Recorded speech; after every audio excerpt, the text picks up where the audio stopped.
24 oras po siya nagtatrabaho. Nag-aalaga po siya ng 2 bata po. Siya po lahat nag-asikaso sa bahay. May pahinga po, kunting oras lang po. Kaya po, namaga na yung balikat niya sa loob ng ano niya po. Pina-check up naman po siya, pero ganun din po, pinagtatrabaho pa din po siya. Paano po yun gagaling yung kapatid ko, pinagtatrabaho pa rin po. Receive po kami ng email from the Philippine Recruitment Agency niya at sinabi po sa amin na nag-agree na po yung kanyang Saudi Recruitment Agency na i-process yung kanyang repatriation. Dumako naman tayo sa isang reklamong nagmula pa sa Saudi Arabia. Si Marnie de la Cruz Cabilosa, magdadalawang taon ng domestic helper sa Saudi Arabia at sa 6 na buwan na lang natitira sa kanyang kontrata ay nagkaroon siya ng karamdaman, pananakit ng dibdib at buto sa katawan. Ang kanyang panawagan, panoorin po natin ito. Po si Marnie de Cabilosa, isang OFW dito sa Saudi Arabia. Nananawagan po ako sa gusto ko na pong umuwi kasi may sakit po akong dinaramdam sa katawan ko. Hindi ko po ma-explain.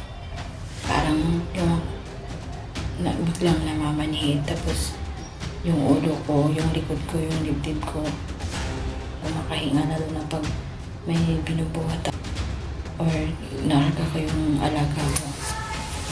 Tapos ito po yung pinakaano ko talaga. Lumaki talaga siya dito. Yan. Ito lumawa siya.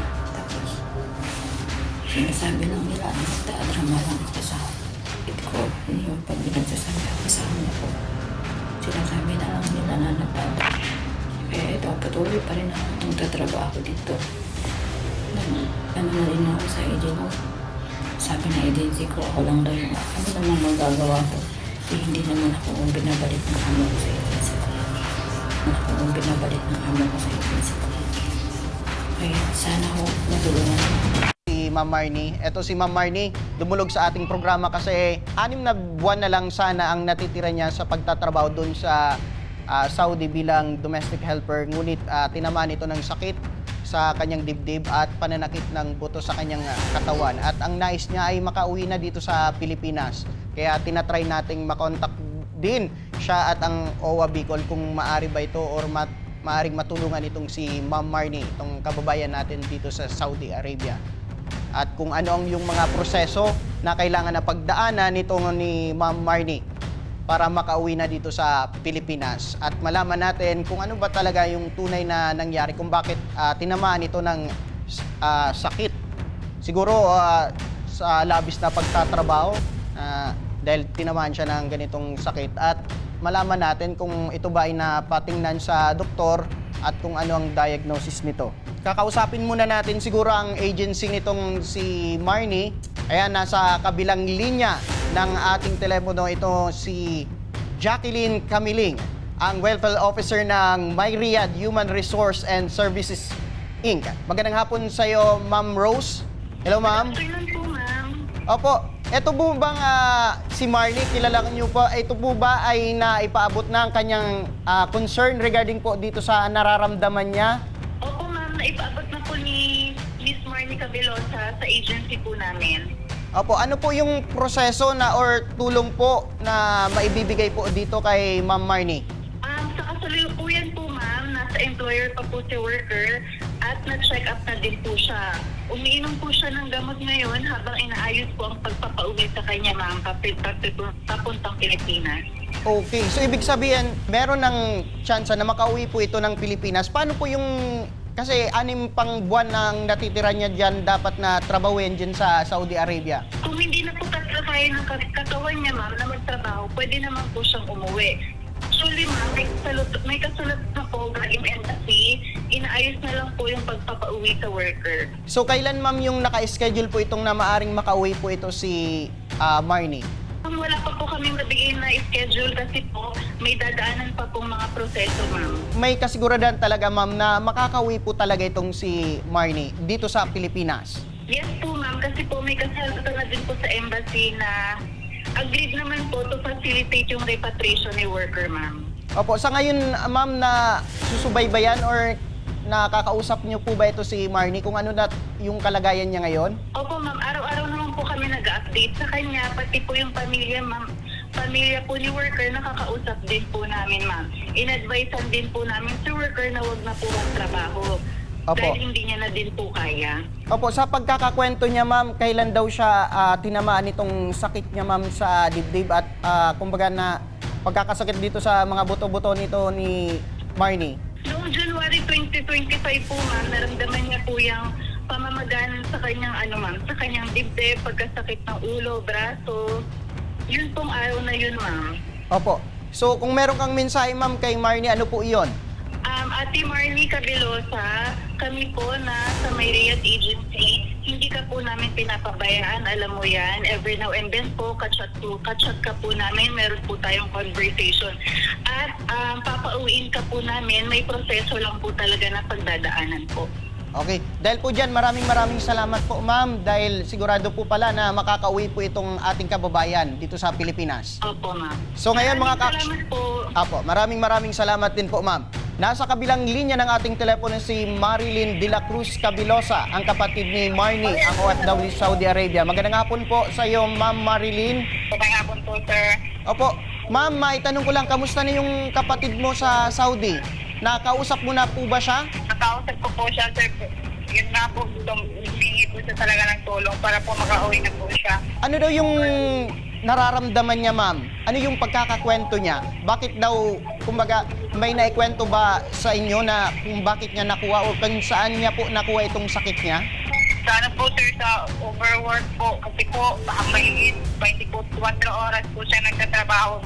Nag-aalaga po siya ng 2 bata po. Siya po lahat nag-asikaso sa bahay. May pahinga po, kunting oras lang po. Kaya po, namaga na yung balikat niya sa loob ng niya po. Pinag-check up naman po siya, pero ganun din po, pinagtatrabaho pa din po siya.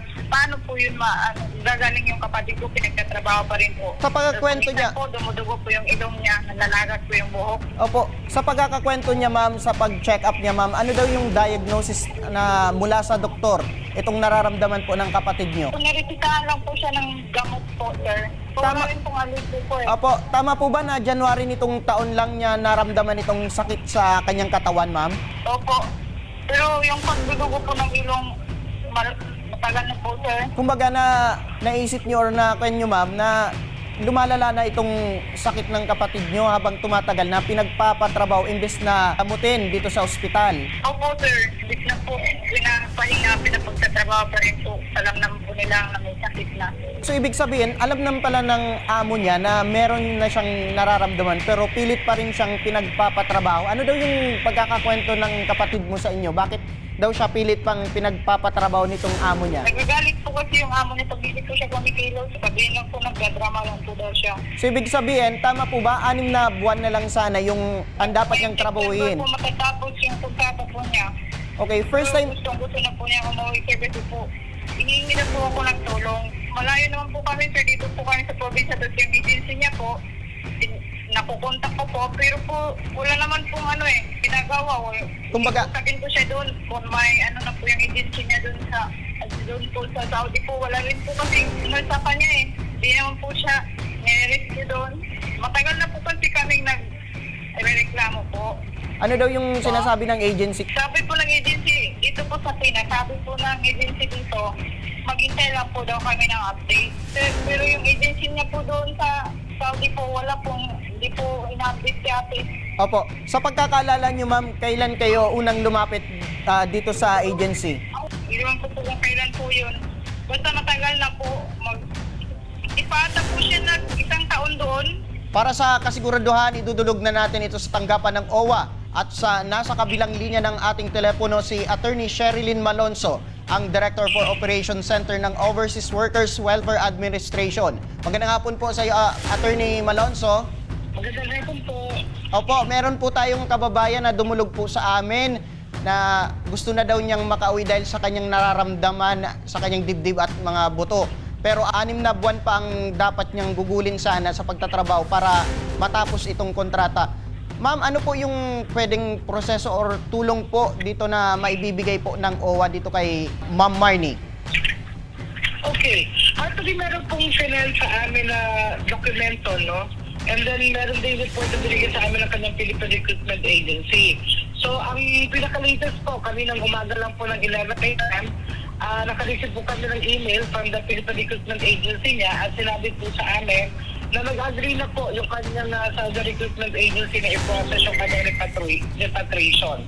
Opo. And then, habang pinaprocess po yung arrangement with her employer para dun sa issue sa kanyang exit visa para mapauwi na siya sa Pilipinas, ay nangako po sa amin yung Philippine Recruitment Agency. Ganun din po yung kanyang employer, no, nangako sa kanilang counterpart agency doon sa Saudi, na dadali po siya sa hospital for check-up. And then meron din pong in-attach po, dinala po, no, meron din pong salaysay. Opo. Binigay po doon sa aming MWO Jeddah na ito po mismo ay written salaysay po ni Marnie na sinasabi niya na siya naman po ay dinala sa hospital po, no, ng kanyang employer at ina-assist naman po siya. Yung isa po is private hospital and the other one is a government hospital. Opo. And then continuous pa rin po yung kanyang check-up. At yun nga po, ang gusto niya po ay mapauwi na. Dito po ay ipoprocess na po, no, ng kanyang Philippine Recruitment Agency at Saudi Recruitment Agency po. Opo, magandang balita po yan, ma'am. Talagang sigurado nang makakauwi po ito ng Pilipinas itong si kababayan nating si Marnie. Opo, as soon as ito travel na po siya, and then ibigay na po, na-process na po yung kanyang exit visa, then bibilan po kagad po ng ticket ng kanyang Philippine Recruitment Agency para po makapiling na siya ng kanyang pamilya po. Opo, dahil po dyan, ma'am, maraming salamat po, Attorney Sherilyn Malonzo, ang Director for Operation Center ng Overseas Workers Welfare Administration. Maraming salamat po, ma'am. Welcome po. Opo, dito naman kay Marnie, kung nakikinig ka man or nanonood, good news po na makakauwi ka na ng Pilipinas at makakasama mo na itong pamilya mo dito sa Pilipinas at para mapagamot na yung nararamdaman.